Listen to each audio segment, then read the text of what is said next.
पांडवों को कैसे परास्त किया जा सकता है? ऐसा कौन सा मार्ग है? मार्ग है, उन्हें भान भी नहीं होगा और उनका अस्तित्व सदैव के लिए मिट जाएगा।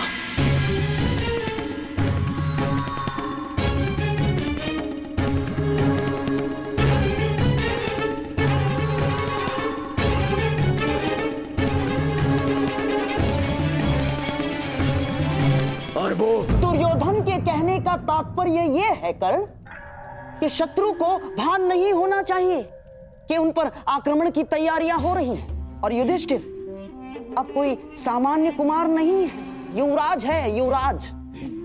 और उस पर आक्रमण करने से पूर्व भीषण तैयारियां करनी होंगी, और वो भी गुप्त रूप से, है ना मेरे होने वाले सम्राट?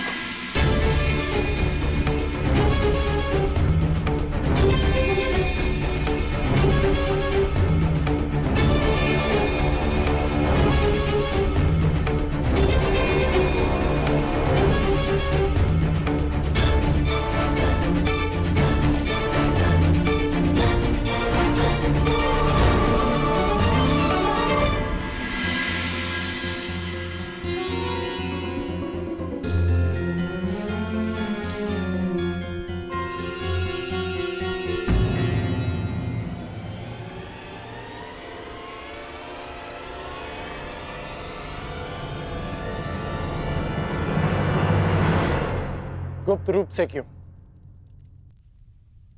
तुम तैयार हो, मैं प्रस्तुत हूं, और अब तो मगध नरेश भी एक पुकार में है।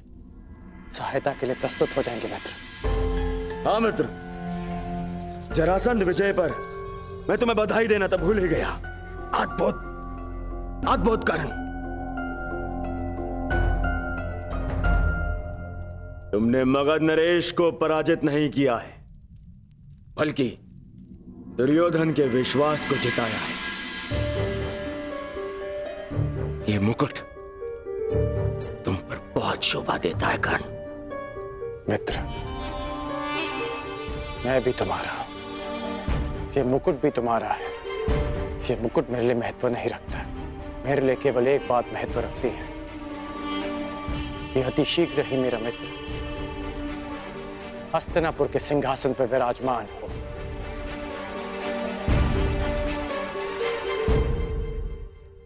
महाराज कुमार की जय हो।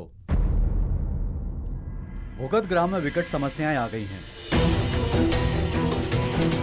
वहां पर अंगराज की उपस्थिति तुरंत आवश्यक है। आज्ञा दीजिए मित्र, बहुत जल्द सेवा में प्रस्तुत होता हूं।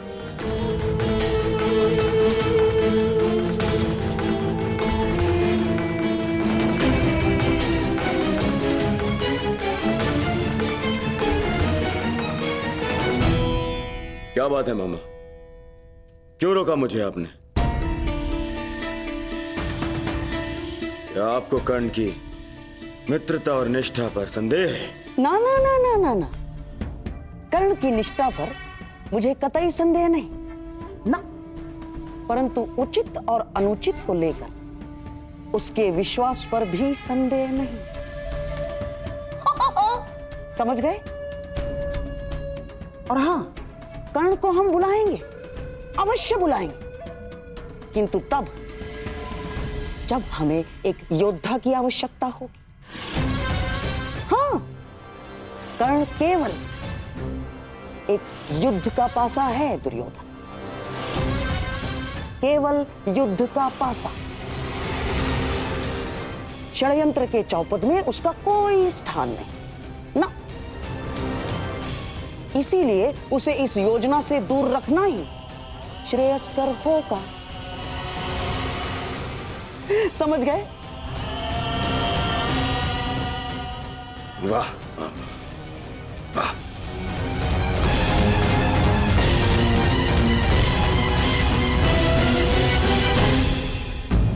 इसकी हर वस्तु को नष्ट कर दो। अरे इतने दिनों तक ये कर्ण के साथ रही, अविवाहित होने के पश्चात भी। ये तो पाप है। ये पतिता है, इसलिए इससे जुड़ी हर वस्तु को आज हम इस अग्नि में भस्म कर देंगे। जला दो।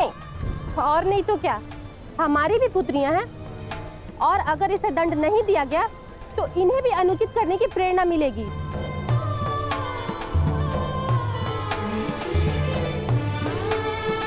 पिताश्री, आप कुछ कहते क्यों नहीं?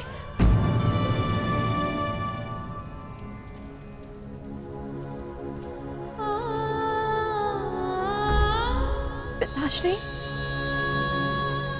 क्या आपको भी यही लगता है कि आपकी पुत्री पतिता है, कि उसने कोई ऐसा कार्य किया है जो आपके मान के विरुद्ध है?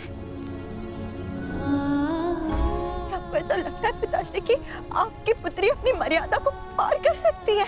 मुझे अपनी पुत्री पर विश्वास है, मुझे अपनी पुत्री की पवित्रता पर विश्वास है, परंतु तेरा पिता होने के साथ साथ मैं इस समाज का एक सदस्य भी हूं, और हर समाज के कुछ नियम ऐसे होते हैं जिन्हें कोई नहीं तोड़ सकता, कोई नहीं बदल सकता, तेरा विवश पिता भी नहीं।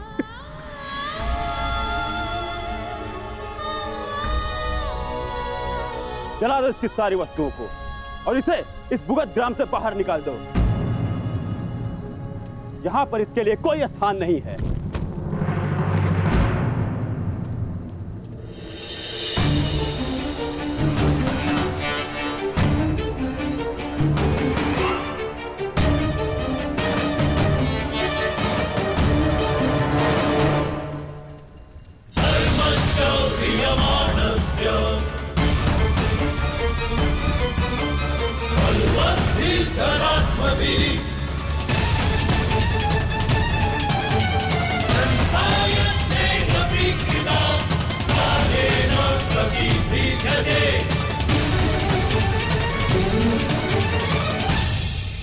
मैं आप सब की बात का समर्थन करता हूं। उचित किया आप लोगों ने, ऐसा ही करना चाहिए। जला दीजिए वो हर वस्तु जिसे रोशाली ने स्पर्श किया। धर्मं च लोभं च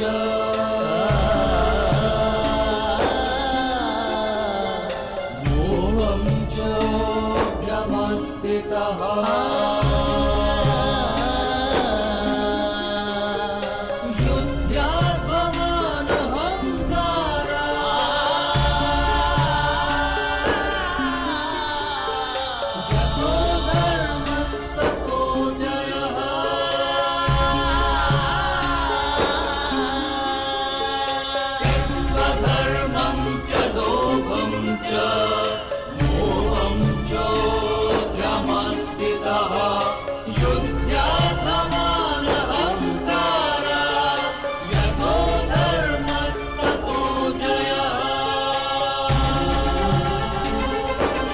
क्योंकि अपवित्र वस्तु को पवित्र करने का एक ही मार्ग है कि उसे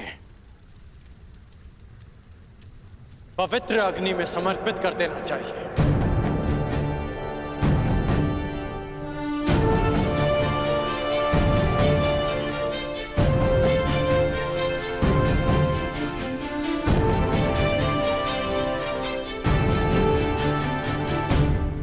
अगर आप सबको लगता है कि रोशाली भी अशुद्ध है तो इसे भी जला दो, परंतु इस नाते आप सबको भी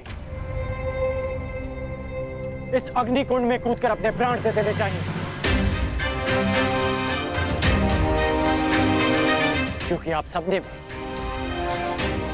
रोशाली की वस्तुओं को स्पर्श किया। आप में और उन उच्च वर्ग के नागरिकों में कोई अंतर नहीं।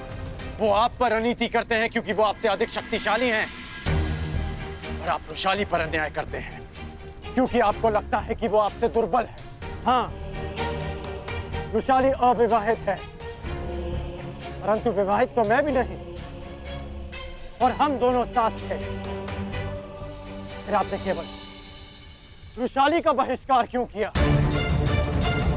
मेरा क्यों नहीं? इसलिए क्योंकि रोशाली एक स्त्री है और मैं एक पुरुष, या इसलिए कि मैं आपसे अधिक शक्तिशाली हूं?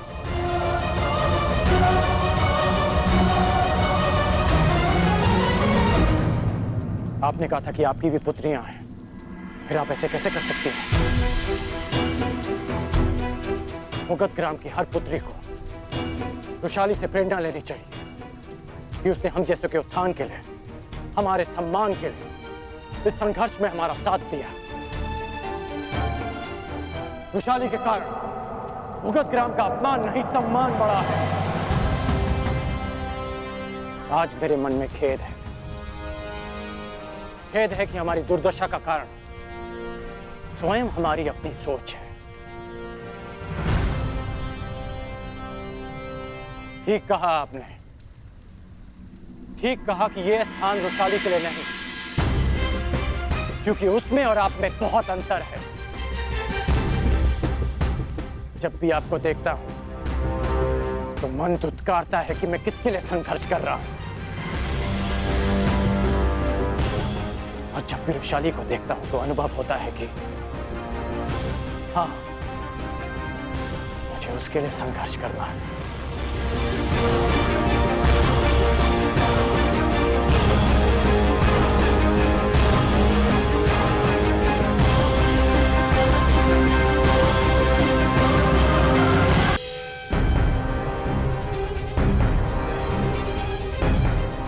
आप तो रुशाली के पिता हैं ना, फिर भी आपने उनका साथ दिया। यदि यही कार्य आपका पुत्र करता तो क्या आप उसे अस्वीकार कर देते, उसकी वस्तुओं को जला देते? संसार की सबसे बड़ी शक्ति, सबसे बड़ा भाव विश्वास होता है। मैं रणभूमि में सफल हो पाया, मैं जरासंध को पराजित कर पाया, क्योंकि मेरे साथ मेरी माता का विश्वास था, रुशाली का विश्वास था, और आप उसी विश्वास को अग्नि को समर्पित करना चाहते हैं।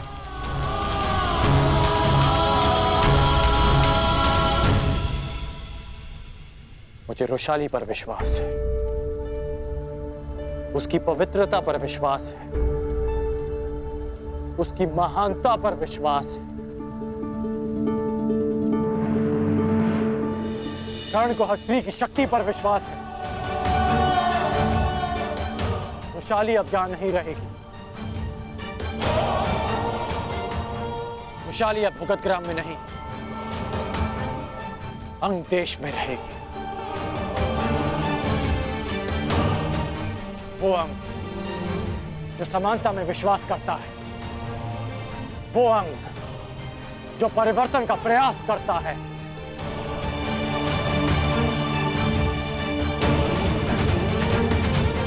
अंग तुम्हारा स्वागत करता है रुशाली।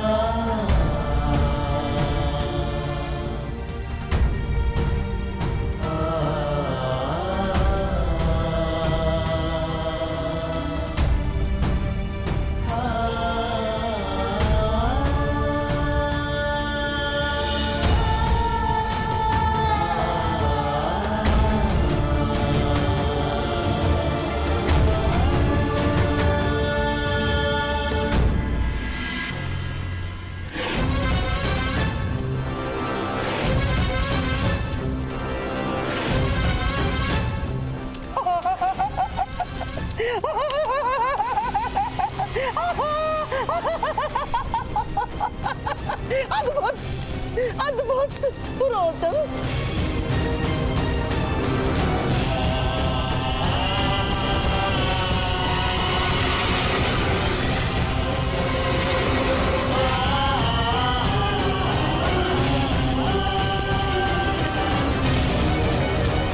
अद्भुत रोचन, अद्भुत।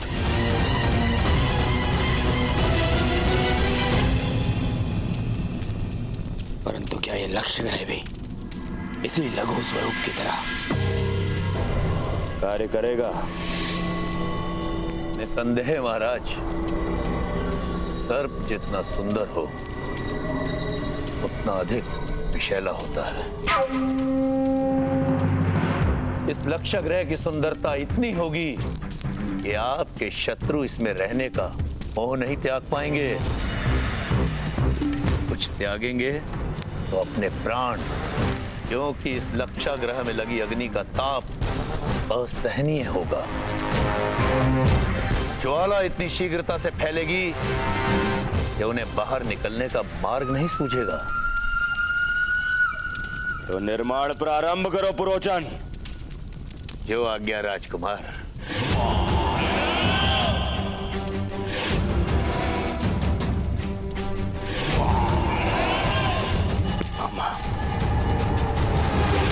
यहाँ भवन का निर्माण पूर्ण होगा, वहां पांडवों के निर्माण की तैयारी। सत्य वचन मेरे होने वाले सम्राट, सत्य वचन। परंतु जब तक पुरोचन भवन बनाएगा, तब तक क्या तुम स्वप्नों में ही व्यंजन पकाते और चखते रहोगे? मामा, आपका तात्पर्य क्या है? तात्पर्य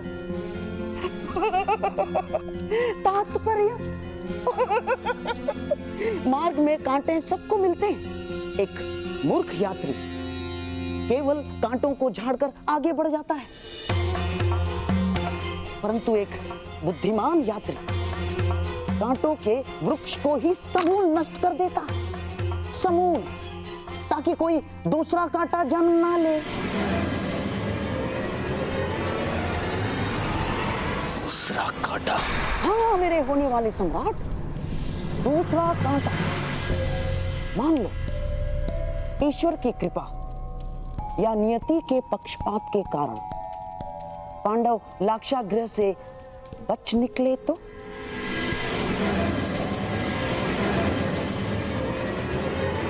मैं क्या करूं मामा श्री? विवाह। मामा क्या कह रहे हैं आप? विवाह?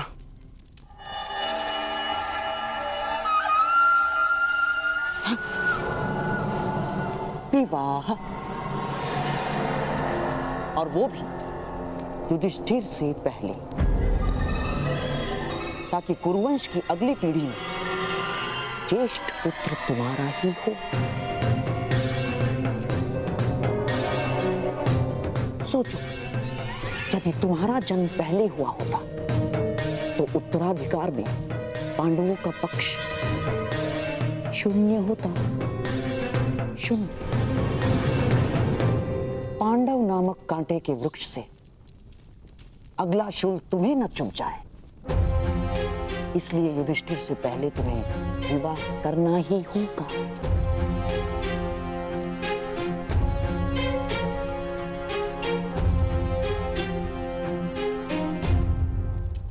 परंतु अचानक मेरे विवाह की बात।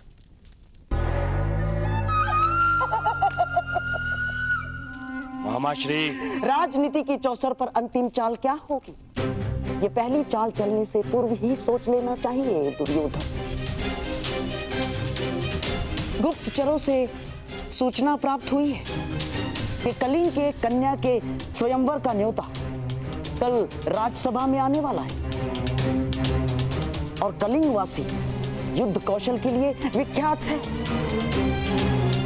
सोचो सोचो मेरे होने वाले सम्राट, सोचो, ऐसे कुल का जामाता कोई बनेगा तो उसकी शक्ति अपने आप ही बढ़ जाएगी, और युवराज होने के नाते युधिष्ठिर को स्वयंवर में जाने को कहा जाएगा। ऐसे में तुम्हें क्या करना है, ये तुम भली भांति जानते हो मेरे होने वाले सम्राट।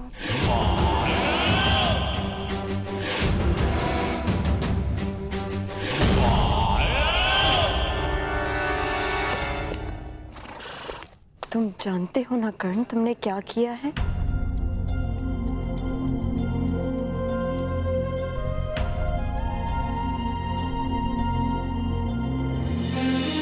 अग्नि को साक्षी मानकर तुम मुझे मेरे घर से अपने घर ले जा रहे हो। जानते हो ना इसका अर्थ?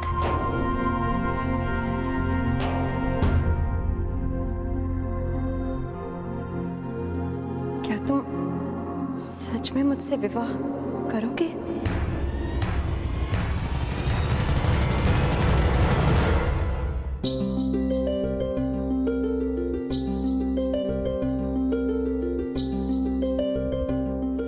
अपना हाथ आगे बढ़ा।